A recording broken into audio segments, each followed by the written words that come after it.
Hi ನಮಸ್ತೆ, welcome back to my channel. ಎಲ್ಲರೂ ಹೇಗಿದ್ದೀರಾ? ಚೆನ್ನಾಗಿದ್ದೀರಾ ಅನ್ಕೋತೀನಿ. ಇಲ್ಲಿ ನಾನು ಚೊಂಗ್ಯ ಮಾಡ್ತಾಯಿದ್ದೀನಿ. ಈ ಥರ ಮಾಡಿದರೆ ಸಾಫ್ಟಾಗಿ ಬರುತ್ತೆ. ಅಂದರೆ 2 ಡೇಸ್ 3 ಡೇಸ್ ಇಟ್ಟರೂ ಹಾಳಾಗಲ್ಲ. ಒಂದು ಮತ್ತು ಇನ್ನೊಂದು ಸ್ಮೂತಾಗಿರುತ್ತೆ. ಅದಕ್ಕೆ ಇದನ್ನು ತೋರಿಸ್ತಾ ಇದ್ದೀನಿ, ನಾನು ಮಾಡ್ತಾಯಿದ್ದೀನಿ ನೋಡಿ. ಈಗ ಹಿಟ್ಟು ಕಾಲಿಸಿ ಇಟ್ಕೊಂಡಿದ್ದೀನಿ, ನಾದಿಟ್ಕೊಂಡಿದ್ದೀನಿ. ಇದರಲ್ಲಿ ಸ್ಟಫಿಂಗ್ ಬೇಕು, ಸಣ್ಣ ರವದ್ದು. ಅದನ್ನು ಸ್ಟಫಿಂಗ್ ರೆಡಿ ಮಾಡ್ತಾಯಿದ್ದೀನಿ. ಜಸ್ಟ್ ನೀರು ಹಾಕಿ ಕುದಿಸಿ ಅದಕ್ಕೆ 1 ಸ್ಪೂನ್ ತುಪ್ಪ ಹಾಕಿ ಇಲ್ಲ ಆಯಿಲ್ ಹಾಕಿ ಸಣ್ಣ ರವೆ ಅಂದರೆ ಚಿರೋಟಿ ಅಥವಾ ಬಾಂಬೆ ರವೆ ಹಾಕಿ ಸ್ಟಫಿಂಗ್ ಮಾಡ್ಕೋಬೇಕು ಇದನ್ನು. ಅಂದರೆ ಸ್ಮೂತ್ ಆಗಲಿಕ್ಕಿದು. ಟೇಸ್ಟು ಕೂಡ ಚೆನ್ನಾಗಿ ಬರುತ್ತೆ, ಸ್ಮೂತಾಗಿರುತ್ತೆ ಮತ್ತು ಹೋಳಿಗೆ ಟೈಪ್ ಅನಿಸುತ್ತೆ ಫೀಲ್. ನೋಡಿ, ಇಲ್ಲಿ ಸ್ವಲ್ಪ ಹಾಕಿ ಸ್ಮೂತಾಗಿ ಸ್ಟಫಿಂಗ್ ರೆಡಿ ಮಾಡಿ ಇಟ್ಕೋಬೇಕು.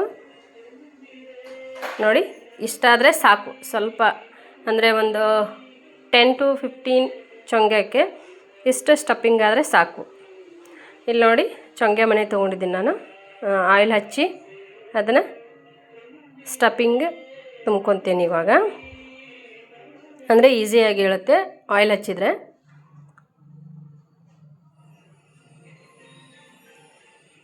ನೋಡಿ, ಹಿಟ್ಟನ್ನು ಸ್ಮೂತಾಗಿ ಅಂದರೆ ಸ್ವಲ್ಪ ಹೊತ್ತು ನಾದಿಟ್ಕೊಂಡ್ರೆ ಸ್ಮೂತ್ ಆಗುತ್ತೆ ಅದು. ನೋಡಿ, ಇಲ್ಲಿ ಹಿಟ್ಟು ಸ್ಮೂತಾಗಿದೆ. ಇದರಲ್ಲಿ ಸ್ಟಫಿಂಗ್ನ ತುಂಬ್ಕೋಬೇಕು. ಈಗ ಏನು ನಾವು ರವ್ದೇನು ರೆಡಿ ಮಾಡಿ ಇಟ್ಕೊಂಡಿದ್ವಲ್ಲ ಅದನ್ನು ಸ್ವಲ್ಪ ಅರ್ಧ ಸ್ಪೂನಷ್ಟು ಇದನ್ನು ಸ್ಟಫಿಂಗ್ನ ತುಂಬ್ಕೋಬೇಕು.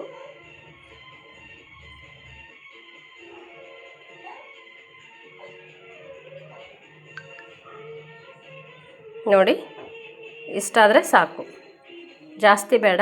ಆ್ಯಕ್ಚುಲಿ ಅದು ಹೊರಗೆ ಬಂದುಬಿಡುತ್ತೆ ಜಾಸ್ತಿ ಆದರೆ, ಅದಕ್ಕೋಸ್ಕರ. ನೋಡಿ, ಇವಾಗ ಕಂಪ್ಲೀಟಾಗಿ ಕವರ್ ಮಾಡ್ಕೋಬೇಕು ಅದನ್ನು.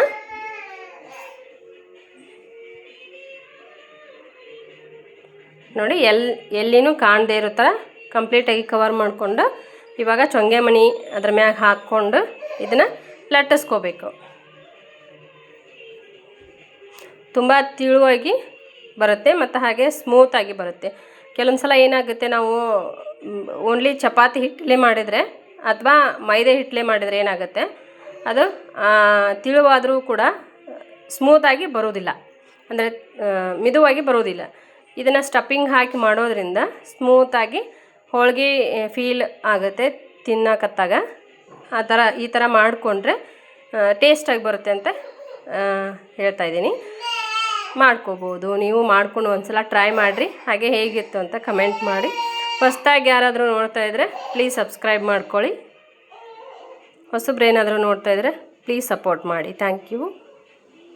ನೋಡಿ, ಇವಾಗ ರೆಡಿ ಆಯಿತು. ಇಲ್ಲಿ ನೋಡಿ, ವೈಟಾಗಿ ಕಾಣ್ತಿರೋದು ಅದು ಒಳಗೆ ಹಾಕಿರೋ ಸ್ಟಫಿಂಗು. ಇವಾಗ ಬೇಯಿಸ್ಕೋಬೇಕು. ಸ್ವಲ್ಪ ಇದ್ರ ಮೇಲೆ ಎಣ್ಣೆ ಹಾಕ್ಕೋಬೇಕು, ಅಂದರೆ ಸ್ಮೂತಾಗಿ ಟೇಸ್ಟಿಯಾಗಿ ಬರುತ್ತೆ. ಇಲ್ಲಿ ನೋಡ್ಬೋದು.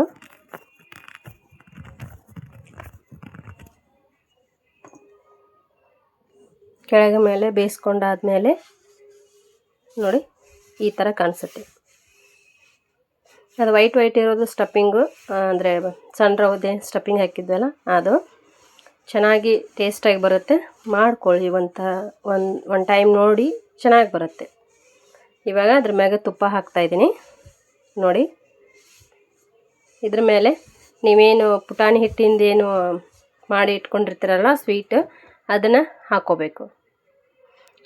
ಕೆಲವೊಬ್ಬರಿಗೆ ಕೆಲವೊಂದು ಥರ ಟೇಸ್ಟ್ ಅನಿಸುತ್ತೆ. ಕೊಬ್ಬರಿ ಹಾಕ್ತಾರೆ, ಗಸಗಸೆ ಹಾಕ್ತಾರೆ, ಸೋಂಪು ಹಾಕ್ತಾರೆ. ಬಟ್ ನಾನು ಏಲಕ್ಕಿ ಮತ್ತು ಬೆಲ್ಲ ಮತ್ತು ಲವಂಗ, ಪುಟಾಣಿ ಹಿಟ್ಟು ಇದನ್ನು ಮಿಕ್ಸ್ ಮಾಡಿದ್ದೀನಿ. ನೋಡಿ, ಫೈನಲ್ ಲುಕ್ ಈ ಥರ. ಹಾಗೆ ಹೊಸಬ್ರೇನಾದರೂ ನೋಡ್ತಾ ಇದ್ದರೆ ಪ್ಲೀಸ್ ಸಬ್ಸ್ಕ್ರೈಬ್ ಮಾಡಿಕೊಂಡು ಸಪೋರ್ಟ್ ಮಾಡಿ. ಫೇಸ್ಬುಕ್ಕಲ್ಲಿ ಯಾರು ನೋಡ್ತಾ ಇದ್ದೀರಾ ಪ್ಲೀಸ್ ಫಾಲೋ ಮಾಡಿ ನನ್ನ ಪೇಜ್ನ.